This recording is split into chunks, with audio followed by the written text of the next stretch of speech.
Hi, I'm Carrie from Purple Squirrel Advisors. Today we're going to talk about references. So this is a topic that I think is important for both candidates and for anybody who wants to help a friend or colleague who has recently become unemployed.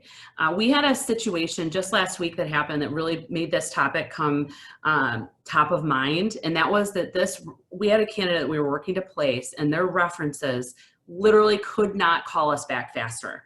They were so excited to talk about the great value that this candidate had brought to their organization. The candidate did directly report to these references.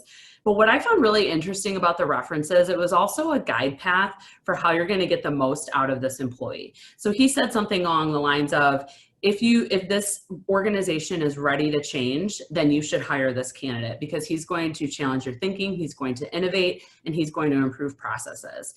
He was so excited to talk about this. So he really gave us not just only a positive reference, but a blueprint for how to make this candidate successful. And also to consider, is he really the right candidate? Is the company ready for this type of change? So that got me thinking just about the power of references and how they can be helpful to the company, to the candidate as well. So if you're a candidate and you're looking for your next position, my first tip here would be to make sure to identify those references that really know you, know your work product, and can speak on your behalf in detail on those topics. Give them a heads up and tell them what the job is that you're interviewing so that they can really speak to your experiences that are specific to that job.